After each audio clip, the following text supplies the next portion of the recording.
오늘 우리는 요한계시록의 결론 부분을 살펴보려고 합니다. 영어로는 에필로그라고 이렇게 말씀을 드릴 수 있는데요.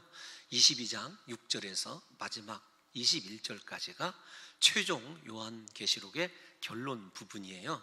그 결론 부분 가운데서도 우리가 읽은 오늘 봉독한 6절에서 9절까지는 결론 부분의 서론이라고 이렇게 말씀드릴 수 있습니다. 요한계시록의 결론 내에 우리가 이 말씀을 살펴보기 전에 마지막 계시록이 우리에게 보여준 건 거룩한 하나님의 신부된 교회의 영광이었습니다. 이 교회의 영광을 새 예루살렘의 성전에 비유해서 우리에게 보여주므로 하나님의 교회로 우리가 완벽하게 이 땅 가운데서 말씀을 지키면서 살아가는 것이 얼마나 큰 복이 있는지를 우리에게 사도 요한을 통해서 보여주신 하나님께서 이제 최종적으로 요한계시록을 끝맺음하면서 우리가 새 예루살렘답게 하나님의 거룩한 성답게 어떻게 하면 이 땅 가운데서 복된 교회로 서 있게 될 것인가 라고 하는 것을 보여준다고 생각하면 옳을 듯 싶습니다. 우리가 이 에필로그라고 하는 최종 결론 부분은 사실은 서론 부분, 계시록 1장에서부터 시작된 서론 부분과 굉장히 많은 공통점을 가지고 있어요. 일치라고도 얘기하고 성경적인 신학적인 용어로는 이 무엇이라고 얘기하냐면 병행이라고 이렇게 이야기를 합니다. 이 병행된 말씀을 우리가 좀 생각해 보려고 그래요.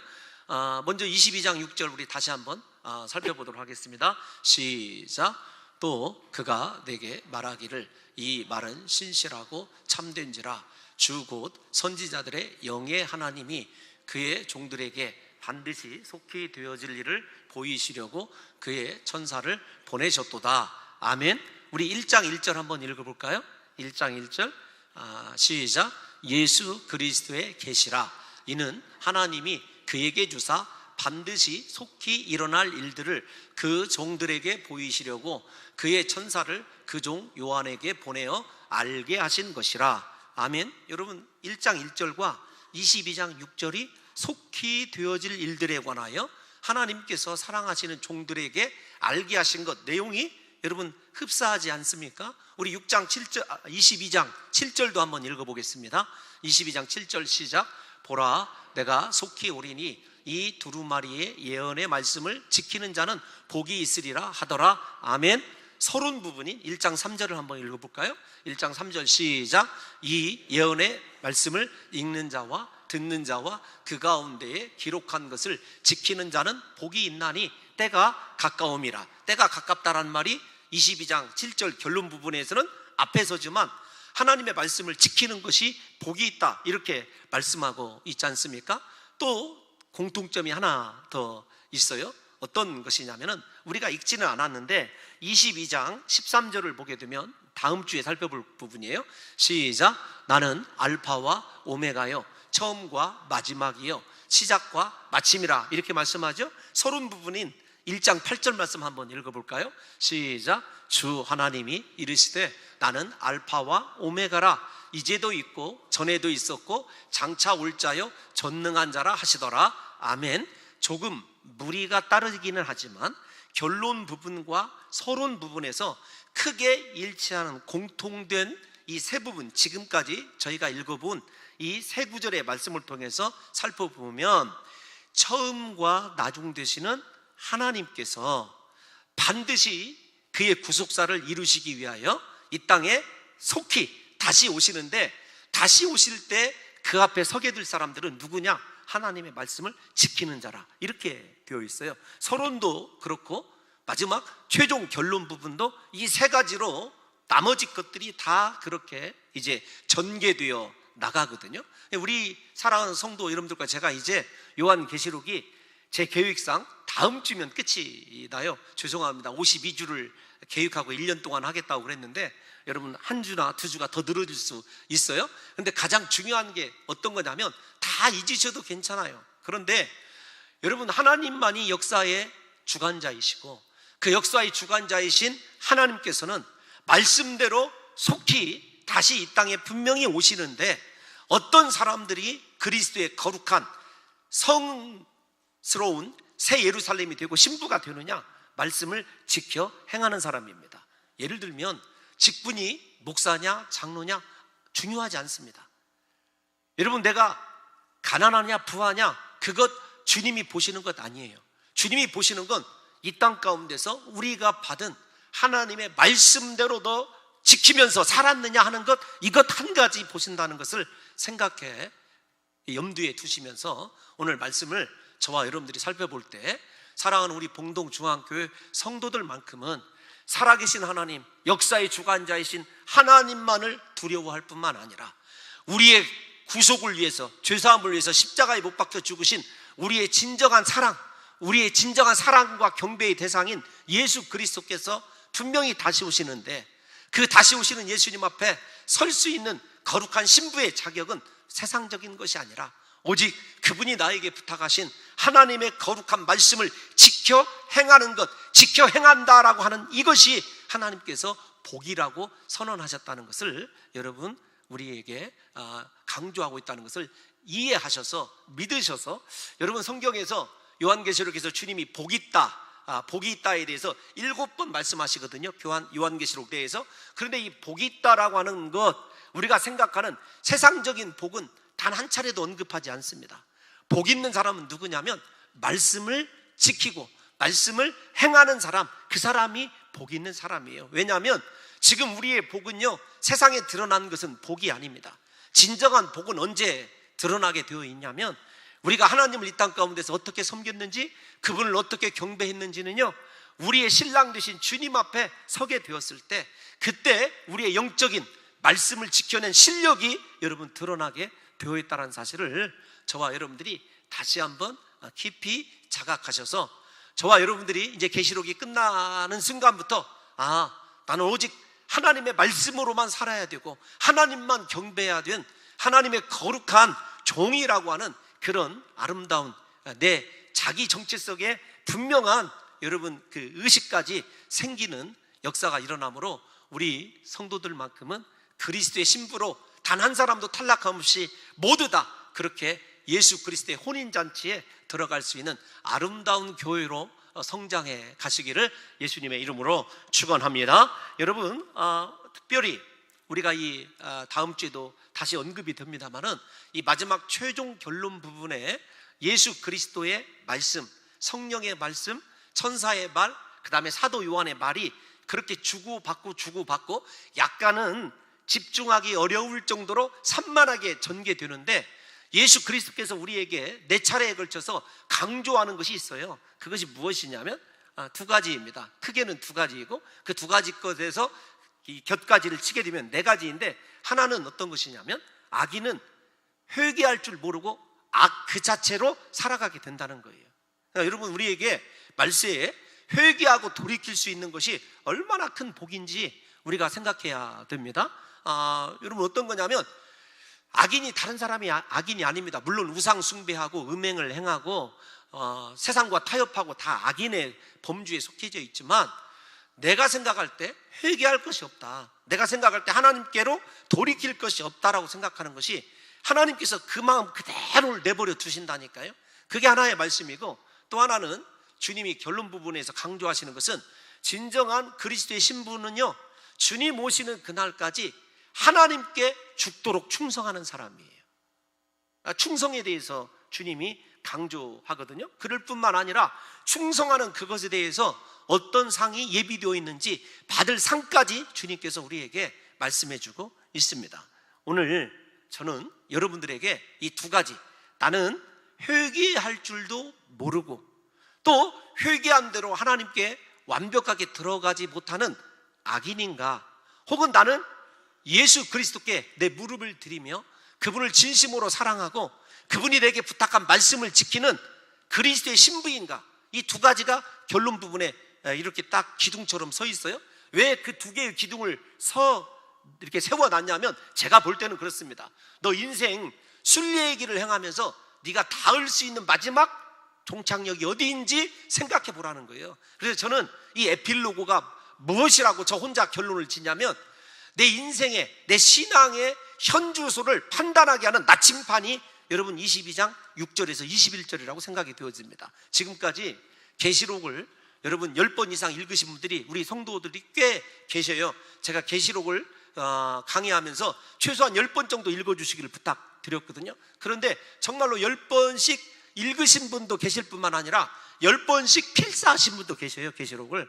여러분들이 다 읽으셨으리라고 제가 믿고 말씀을 드립니다만은, 오늘 댁에 가셔서 계시록 22장 6절에서 마지막 절까지 다시 읽어보면, 나는 하나님께서 포기한, 회개할 줄도 모르고 내 삶이 얼마나 거짓되고 얼마나 가식적인지도 못 느끼면서 살아가는 악인인가, 아니면 나는 정말로 주의 일에 항상 힘쓰며 하나님을 영화롭게 하기 위하여 내 모든 무릎 하나님께만 드리고 그분께만 충성하는 그분의 종인가. 여러분, 이 두 가지, 여러분 오늘 이 말씀에 여러분들을 세워 놓으시고 한번 판단해 보셔서 내 인생의 귀결이 어디로 가고 있는지를 한번 냉정하게 계시록의 말씀으로 비교할 수 있다면, 우리가 일곱인, 일곱 나팔, 일곱 대접 심판, 용에 대한 심판, 짐승에 대한 심판, 거짓 선지자 미혹하는 자들에 대한 심판, 그들을 쫓았던 자들에 대한 최후, 그런 거 다 몰라도 우리의 삶 속에 기억나지 않는다 할지라도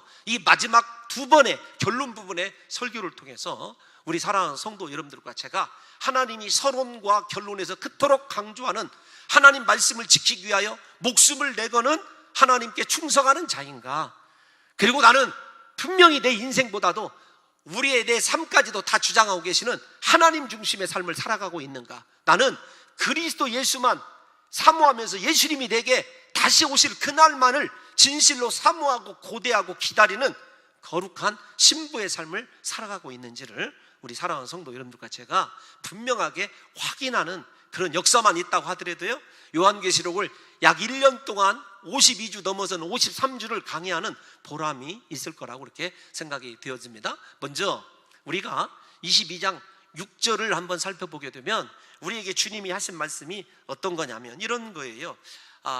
말씀에 관한 거죠. 분명히 말씀에 관한 것인데, 하나님을 향한 칭호가 여러분 남다르게 등장을 해요. 계시록에서 어떤 칭호가 등장하는지 6절을 한번 띄워놔 주시면 감사하겠습니다.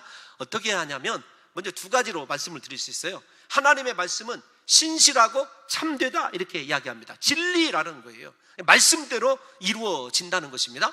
계시록에 있는 모든 말씀, 혹은 심지어는 적어도 가장 가깝게 보면 새 예루살렘이 될 하나님의 거룩한 교회가 어떤 영광과 어떤 위엄을 누리게 될지를 우리에게 얘기해 준, 그것이 반드시 신실하고 참되기 때문에, 진리이기 때문에 말씀대로 이루어진다는 거예요. 그래서 초반부터 강조하는 것이 무엇이냐면 하나님의 말씀은 신실하고 참되다라는 거예요. 그런데 이 신실하고 참되다라고 하는 이 말씀 가운데 신실하다는 말은 진리로 여러분 그렇게 번역이 되어져 있어요, 영어 성경을 보더라도. 근데 여러분 참되다라고 하는 것은 무엇이냐면 100%의 가치를 드리다, 이렇게 이야기를 해야 됩니다. 무슨 말이냐면 이런 거예요. 하나님의 말씀이 내게 100%의 가치가 있는가, 1%의 어떤 세상의 욕심이나 혹은 가식이 가미되지 아니하고 나는 하나님의 말씀을 향하여 온전한 최고의 가치를 부여하면서 살아가고 있는지를 우리에게 묻고 있어요. 여러분들에게 100%의 인생의 최고 중요한 것이 무엇이냐고요. 가치를 드릴 만한 것이 무엇이냐고요. 여러분, 우리에게 하나님의 말씀밖에 없다는 거죠. 그러니까 우리 삶 속에서 내가 최고의 우선순위를 두되 순도 100%의 인생의 우선순위, 최고의 권위를 두는 것이 하나님의 말씀이어야 함을 우리에게 강조해주고 있거든요. 사랑하는 성도 여러분들과 제가 하나님의 말씀에 대한 가치를 어느 정도 두고 생활하십니까? 100% 정말로 참되다고, 그렇게 가치가 있다고 믿는 성도라고 한다면요, 그 말씀에 대한 의미 부여가 단순히 말씀을 지켜야 돼, 이 정도가 아니라 내 생의 모든 것을 말씀 안에 올인해야 되거든요. 전부 다 투자해야 돼요. 우리에게 여러분 이 세상을 살아가면서 가장 중요한 것이 뭐냐면 말씀을 향하여 나를 얼마만큼 던져놓고 있는지를 한번 생각해 보자고요. 하나님의 말씀이 여러분들에게 무엇이냐고요. 이 말을 조금 더 쉽게 말씀드리면, 나는 말씀이 가라 하면 가고 말씀이 서라 하면 서는 인생을 살아가고 있는지를 여러분 지금 결론 첫 부분에서 우리에게 던져주는 말씀이에요. 거기에다가 오늘 말씀이 얼마나 중요한지를 지속적으로 볼 거예요. 6절에 다시 띄워놔 주시면 하나님에 대한 호칭이 어떻게 되어 있냐면 선지자들의 영의 하나님, 구약의 선지자가 무엇과 관련이 되어 있죠?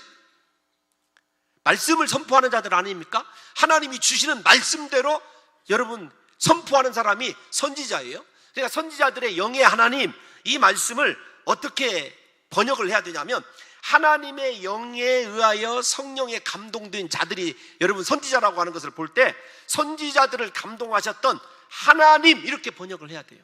그러니까 말씀을 주시기 위해서 하나님께서 100% 우리에게 진리이고 우리가 진정한 가치라고 인정하는 말씀이 사람으로부터나 인생의 피조물로부터 나온 것이 아니라 처음이고 나중이신 알파와 오메가 되신 하나님께서 그분의 진리의 성령을 통해서 하나님의 선지자들에게 주신 말씀이니까 그 말씀이 우리에게 얼마나 소중한지를 다시 한번 생각하라는 것 아니겠습니까?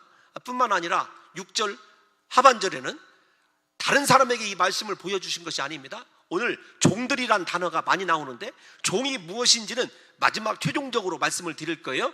여러분 우리 다 같이 한번 하나님이 시작. 하나님이 그의 종들에게 반드시 속히 되어질 일을 보이시려고 그의 천사를 보내셨도다. 여러분 중요한 것이 무엇이냐면 하나님께서 속히 되어질 일, 이 말은 하나님의 말씀이 그렇게 중요하고 진리이고 참된 가치인데 이 말씀이 그대로 이루어질 거라는 거예요. 요한계시록에 있는 말씀이 반드시 긴박한 상황 속에서 속히 빠른 시간 안에 이루어질 것을 강조하고 있습니다.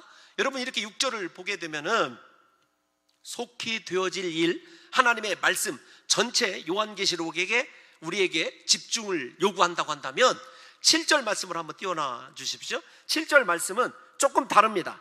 어떤 것이냐면 우리에게 예수 그리스도, 내가 속히 오신다고 하는 예수 그리스도의 재림에 집중을 하게 되어 있어요. 조금 말씀이 여러분들에게 어렵게 전개가 돼서 제가 죄송합니다. 우리가 6절에 그의 종들에게 속히 될 일, 그러면 요한계시록에 이미 주님께서 보여주신 모든 일이지만 7절에서 그 속히 될 일 가운데 핵심이 뭐냐?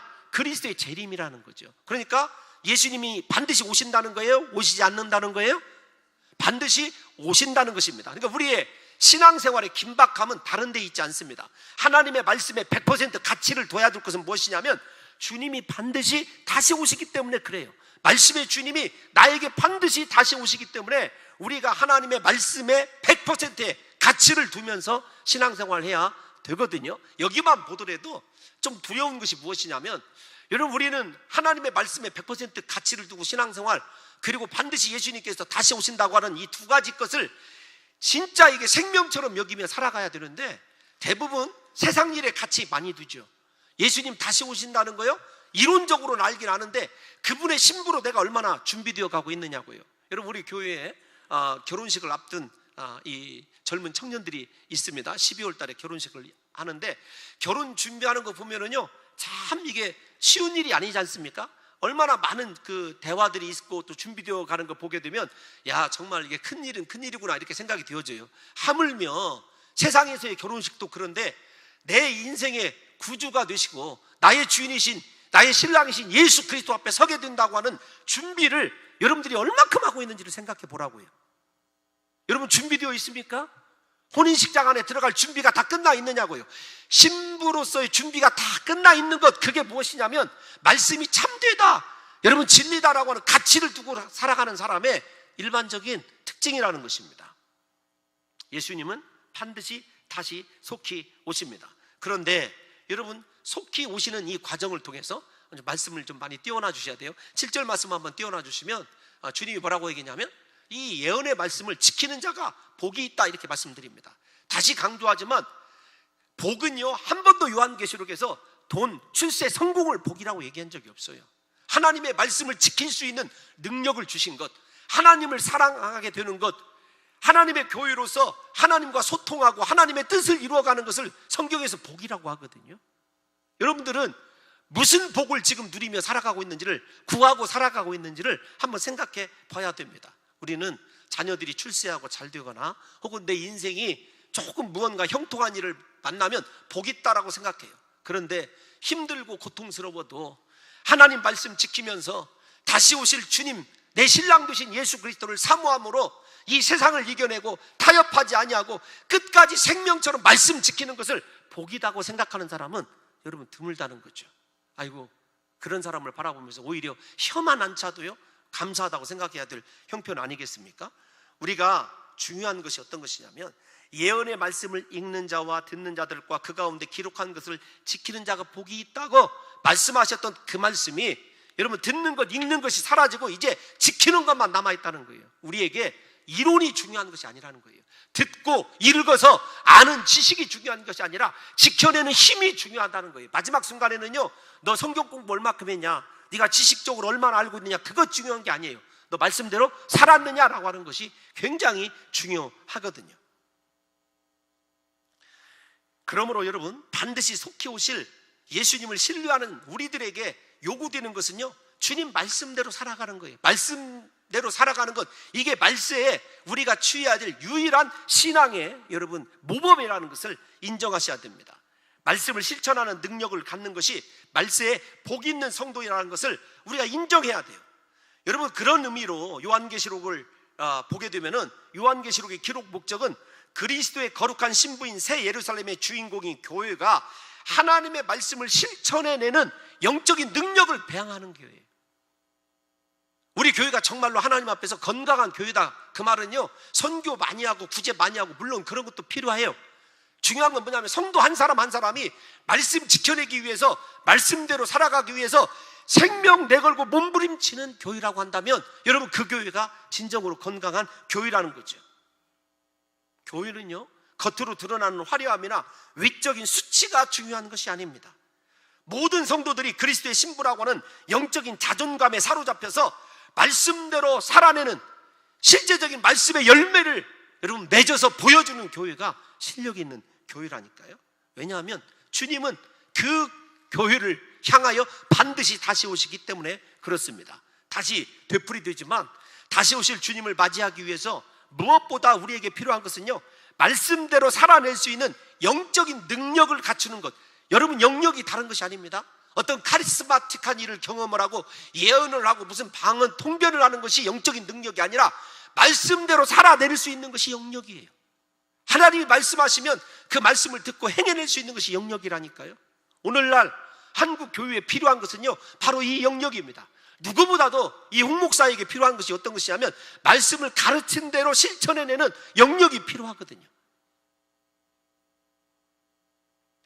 여러분, 제가 이 말씀을 준비하면서 다른데 요한계시록 말고 예수 그리스도께서 종말을 예언하신 마태복음 24장에서 25장 감난산 강화 이렇게도 얘기하고, 종말에 관한 설교 이렇게도 얘기하지 않습니까? 마태복음에 예수님의 5편의 설교 가운데 최종적으로 위치해 있는 것이 5번째 설교가 종말에 관한 설교예요.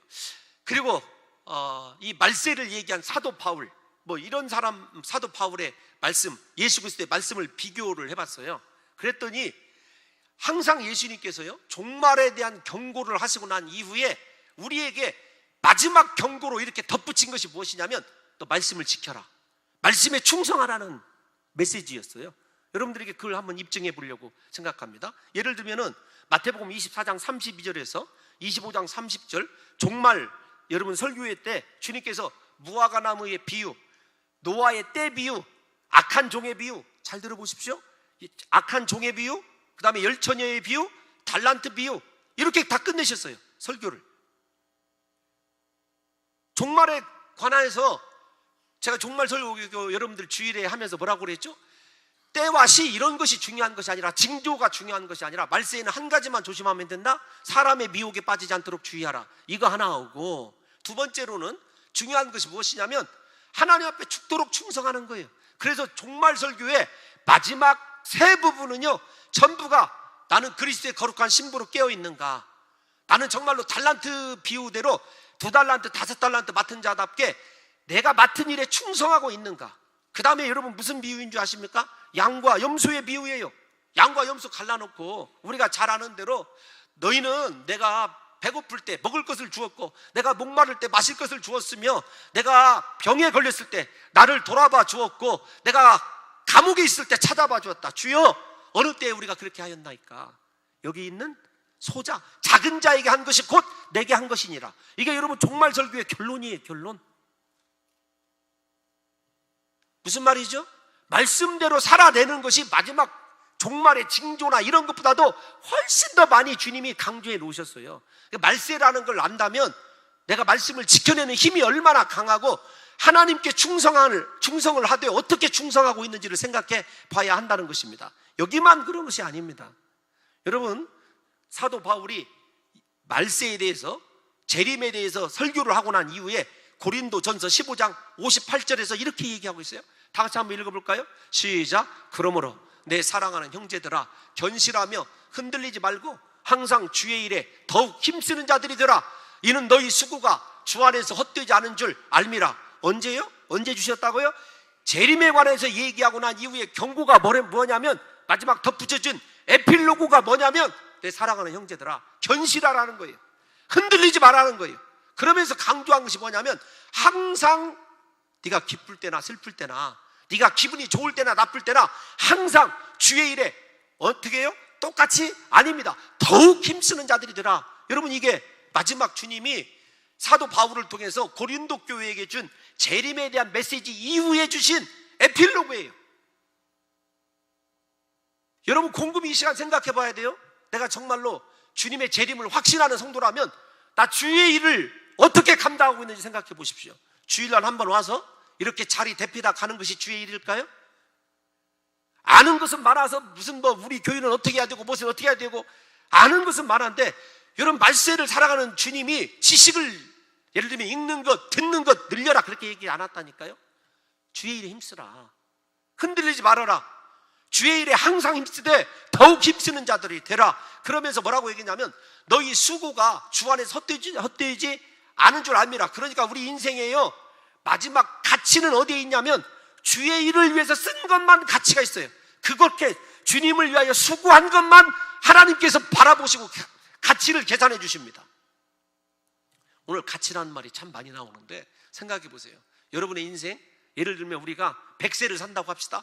100세의 인생 가운데서 주의 일에 힘쓰고, 그래서 주님이 그 수고 헛되지 않은 것으로 여기는 것이 100세 인생 가운데서 여러분 몇 년이나 될 것 같습니까?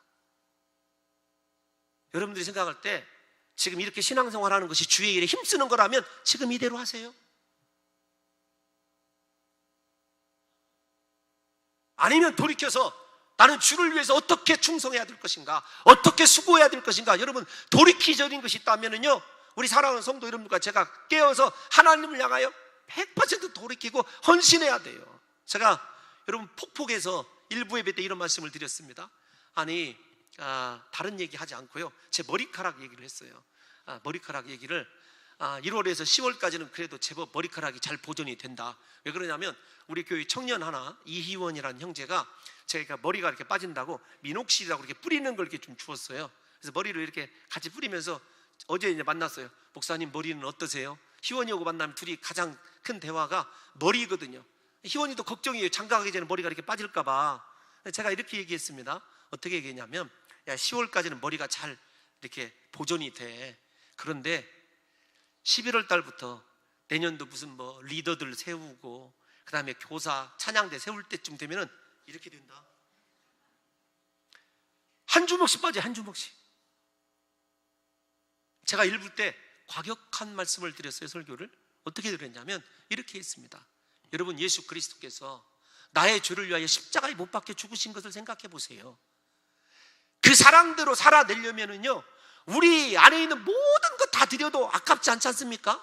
그런데 한 1년 교사 좀 하고 한 1년 뭐 좀 하고 나서, 목사님 저 올해는 못 하겠어요, 저 쉬어야겠어요. 제가 뭐라고 표현을 했냐면, 아니 예수 그리스도의 사랑에 비하면 그렇게 알량난 그것 좀 해놓고 이제 힘들어서 못 하겠다. 제가 뭐라고 얘기했냐면, 못 한다면 내려놓으십시오. 그러나 중요한 건, 물론 하나님께서 우리에게 복을 주시사 우직선처럼 그 일을 감당하는 다른 사람도 있겠지만, 여러분의 존재의 가치가 하나님 앞에서 그리스도의 신부로서 무슨 가치가 있는지를 한번 생각해 보시라고요. 여러분, 이해가 안 되세요? 마지막 말세 때에도 주님이 충성하는 것, 말씀을 지켜 행하는 것, 하나님 앞에 수고하는 것, 견실하고 흔들리지 않고 주의 일에 더욱 힘쓰는 것인데, 여러분 지금 신앙생활 이렇게 하는 것이 주의 일에 힘쓰는 것이라고 한다면 이렇게 하시라니까요. 그냥 이렇게 사세요. 그런데 중요한 것이 있어요. 제가 드릴 말씀이 그리스도의 신분은 아니라는 사실을 여러분 염두에 두셔야 됩니다. 우리가 그리스도를 맞이한 신부의 삶은요, 말씀을 지켜 행해야 되고 말씀이 내게 무엇을 요구하는지를 생각해 봐야 돼요. 여기만 그런 게 아닙니다. 사도 바울이 또다시 데살로니가 교회에게 예수 그리스도의 재림에 대해서 얘기하고 한 결론, 에필로그가 또 있어요. 2장 15절 한번 읽어볼까요? 2장 15절 데살로니가 후서 시작. 그러므로 형제들아 굳건하게 서서 말로나 우리의 편지로 가르침을 받은 전통을 지키라. 교훈을 지키라. 말을 지키라는 거예요. 하나님 뜻대로 살아라는 것입니다. 고린도후서 5장 9절도 한번 살펴보겠습니다. 건너뛰어서 제가 죄송해요. 시작. 그런즉 우리는 몸으로 있든지 떠나든지 주를 기쁘시게 하는 자가 되기를 힘쓰라. 여러분 생각해 보세요. 사도 바울이 재림에 대해서 이야기하고 난 다음에 나는 사람을 기쁘게 하는 것이 아니라 주님을 기쁘게 하기 위해서 힘쓰는 자다. 여러분 인생 주님을 정말 기쁘시게 하는 신앙생활을 하고 있는지를 생각해 보시라고요. 왜 그렇게 사람 때문에, 환경 때문에 신앙생활이요? 여기 서 있는 홍 목사를 기쁘시게 하기 위해서 하고 있습니까? 아니지 않습니까? 우리의 삶이 존재하는 건 오직 그리스도를 기쁘시게 하기 위해서 그래요. 그리스도를 기쁘시게 하는 것, 그분의 말씀을 지키는 것이고, 말씀을 지키는 것이 알파와 오메가든 하나님 앞에서, 그리고 그분 앞에 내 무릎을 들이고 헌신하는 것이 주님이 말세의 성도들에게 요구하시는 거라니까요. 사랑하는 성도 여러분, 결국 모든 그리스도의 재림과 여러분 주님의 예언의 말씀이 있는 곳에서 그 말씀이 요구하는 것은 다른 것 아닙니다.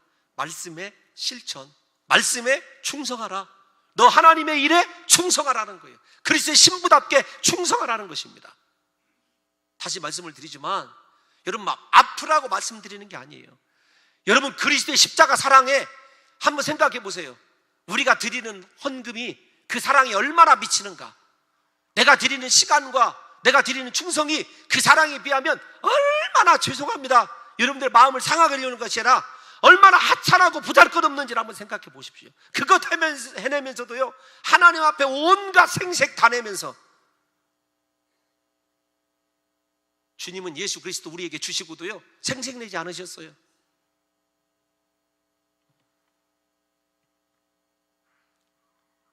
여러분 8절 한번 볼까요? 8절, 이제 2절 남았는데 8절 시작. 이것들을 보고 들은 자는 나 요한이니 내가 듣고 볼 때 이 일을 내게 보이던 천사의 발 앞에 경배하려고 엎드리니. 두 번째예요. 사도 요한이 천사의 발 앞에 엎드리고 경배했던 건 무엇이냐면, 이것들을 보고 들은 자, 사도 요한 자체가 이따가 종의 개념할 때 나와요. 자신이 말씀을 지키기 위해서, 그리스도를 증언하기 위해서 어떤 환난과 어떤 고난을 겪었는지 잘 알거든요. 그런데 하나님께서 한없는 영광으로 이렇게 자기 자신을 인정해주는, 자신의 수고를 인정해주는, 여러분 그 장면을 보면서 천사에게 엎드려 경배를 하려고 그래요. 그러니까 천사가 뭐라고 이야기하냐면 9절을 보겠습니다. 시작. 그가 내게 말하기를 나는 너와 내 형제 선지자들과 또 이 두루마리의 말을 지키는 자들과 함께 된 종이니 그리하지 말고 하나님께 경배하라 하더라. 여러분 여기 경배하다는 말과 엎드리다는 말, 그 다음에 똑같은 말로 하나 쓰이는 것이 무엇이냐면 무릎 꿇다라는 말이 여근이에요. 엎드리는 것도 여러분 무릎 꿇지 않고 엎드릴 수 있습니까?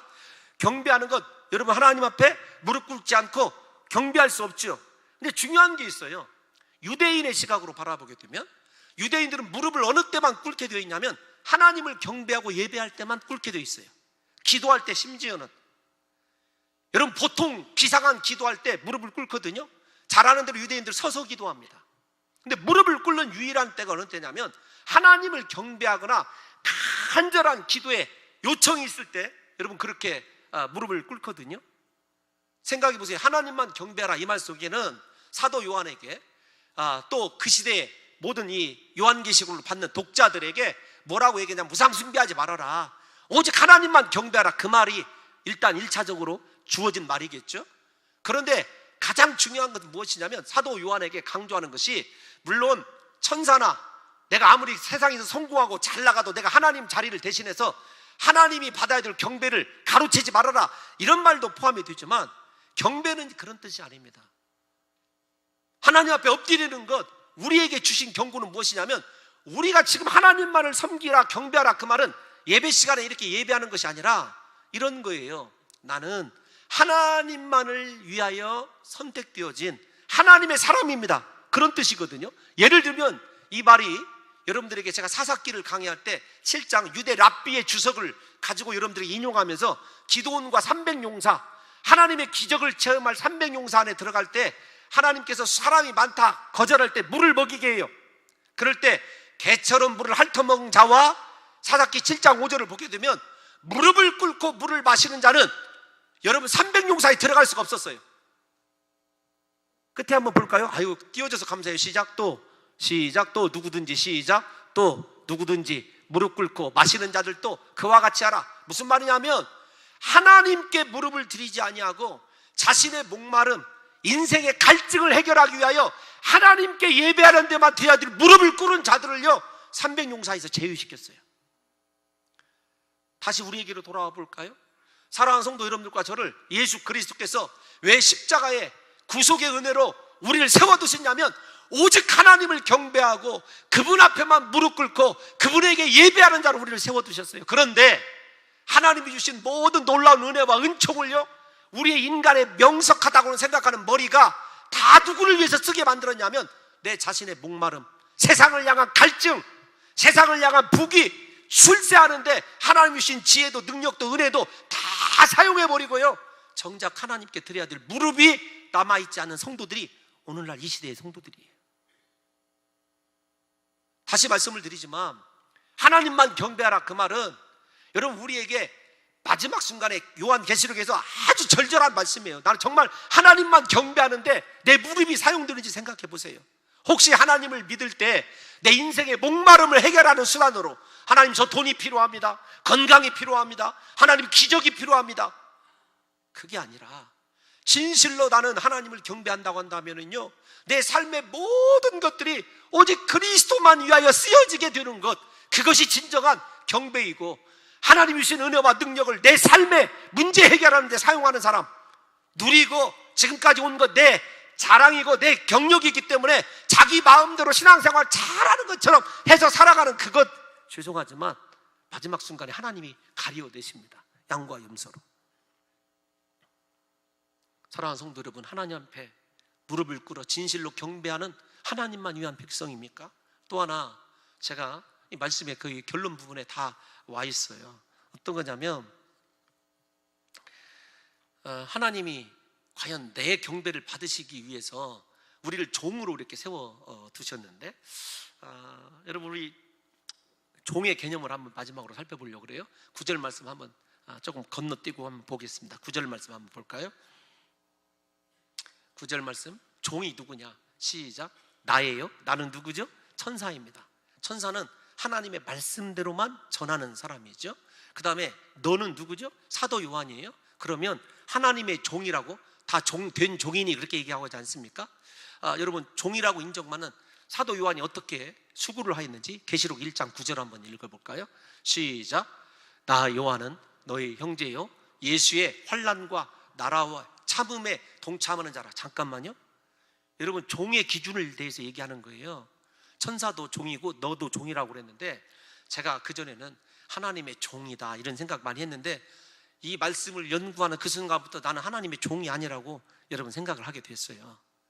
흉내를 못 내요. 흉내를. 여러분들 우리 스스로 생각할 때 나는 하나님의 자녀요 종이다고 생각하는데 예수의 환난에 동참하고 있습니까? 예수님의 나라를 이루는데 여러분의 생을 다 사용하고 있냐고요. 그 다음에 하나님의 말씀과 예수를 증언하였음으로 말미암아 반모라는 섬에서 고통받고 있는 요한이 하나님의 종이에요. 거기에다가 다시 이제 우리 본문 22장 9절로 한번 와볼게요. 선지자 보십시오. 선지자들이 제가 언젠가도 말씀을 드렸지만 이사야 선지자 보세요. 그렇게 고귀한 선지자 아닙니까? 선지자 중에 유일하게 왕족이었어요. 자신의 사촌 우시야 왕 때문에 왕궁을, 오늘날로 얘기하면 청와대를 마음껏 출입하면서 말씀을 전했던 고급진 선지자였어요. 그가 하나님의 영광을 보고 주여 나를 보내소서 완전히 뒤바뀌게 되었을 때 하나님이 너 벌거벗고 3년 동안 성문 어귀에 서서 하나님의 말씀을 선포하라. 벌거벗어요? 하나님의 말씀을 선포합니다. 제가 이렇게 언젠가 새벽에 이사야를 강의하면서 에스겔 선지자 보십시오. 동쪽으로 3년 반 동안 누워서 죄송합니다, 성경에 나와 있는 대로 똥으로 밥 끓여 먹으면서 3년 동안 거기서 말씀을 선포하라, 티끌을 뿌려라. 에스겔 그대로 했습니다. 예레미야 그렇게 했어요. 제가 이렇게 직접적으로 말씀을 드렸어요. 만약에 홍 목사에게 하나님이 너 완주고등학교 사거리에서 벌거벗고 예수 그리스도는 다시 오신다, 너 선포해봐라, 저 못합니다. 아니, 하나님이 강권적으로 하시면 할 수도 있을 것 같은데 지금 심적으로는요 부끄럽고 창피해서 못해요. 그런데 그들은 했어요. 말씀에 자신의 수치와 자기 자신이 누릴 수 있는 모든 것 다 말씀 하나와 바꿨어요. 이게 선지자 종된 사람들의 삶이거든요. 그 다음에 마지막 9절 다시 띄워놔 주세요. 어떤 사람을 종이라고 그랬냐면 이 두루마리의 시작, 이 두루마리의 말을 지키는 자들과 함께 된 종이다. 어떤 사람이 종입니까? 어떤 사람이 하나님의 종이냐고요? 하나님의 신부냐고요? 말씀을 지키는 사람이거든요. 말씀대로 행하는 사람이에요. 우리는 오늘날요, 나는 하나님의 종이야, 목사니까 천만의 말씀이에요. 말씀대로 살아가지 못하고 하나님의 말씀과 목숨을 바꾸지 못하고 하나님의 말씀을 위해서라고 한다면 온갖 수치와 모욕 참아내고 하나님이 원하시는 삶 목회자의 길을 걸어가는 사람이 종이지, 저는 종이 아니더라고요.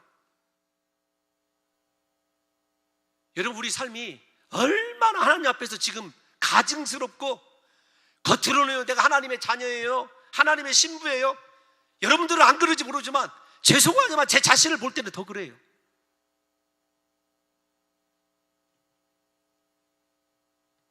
종이 아니더라고요, 종이.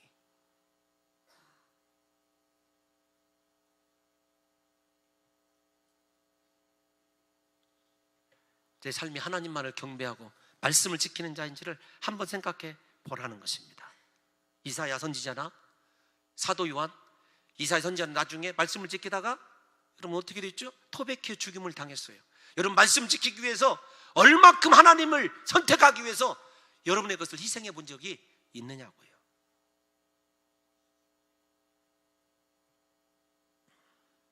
참, 이 설교를 준비하는데 목사로서 부끄럽고 한심하더라고요. 한심해. 하나님이 인정하시는 종은요, 직분을 나타내는 것도 아니면 어떠한 특별한 집단을 지칭하는 것도 아닙니다.